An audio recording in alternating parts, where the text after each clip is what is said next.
Ассалаумалейкум, Тараз қаласының тұрғындары және де той сүйер қауым, мына видео сіздер үшін арналады. Мына видеоны до конца тыңдап алыңыздар. Бір секретті ашайын деп тұрмын. Сіздер болашақта той жасайын деп атсаңыздар, немесе таныстарыңыз, туысқандарыңыз той жасайтын болып атса, осы видеоны көріңіздер.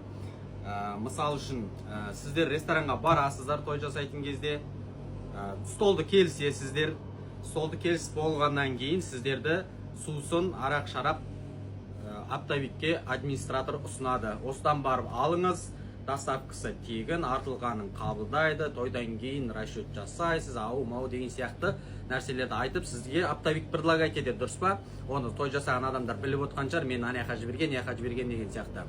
Сол оптовиктерге бармаңыздар деп ұсынайын келіп отыр сіздерге. Неге десеңіздер, мынау тұрған кола литрді ол оптовик сізге 550 теңгеден сатады. Бізде 470 теңге тұрады мынау кола, мысал үшін.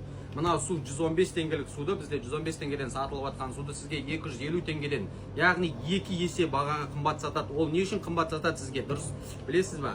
Потому что сізді жіберіп отқан оптовик, ол администраторға әр жіберген заказыңызға ақша төлейді. Ол ақша сіздің қалтаңыздан шығады. Өйткені сіз 2 есе қымбат сатып аласыз. Сондықтан осы видеоны сіздерге айтайын. Администратор жіберген кезде оптовикке, бүткіл оптовиктермен бағаны салыстырыңыздар, асықпаңыздар. Потому что сіз магазинші емессіз, рынокты білмейсіз бағаны, оптовик екенде барып ала бересіз. Сондықтан асықпаңыздар. Микрорайонда да оптовик көп, келіңіздер, салыстырыңыздар, алданып қалмаңыздар. Осы видеоны барынша лайк басып, комментария жазып, поделиться етіп, өзіңіздің жақындарыңыз алданып қалмасын десеңіз, осы видеоны ретке шығарайық ағайын. Тыңдағандарыңызға рахмет.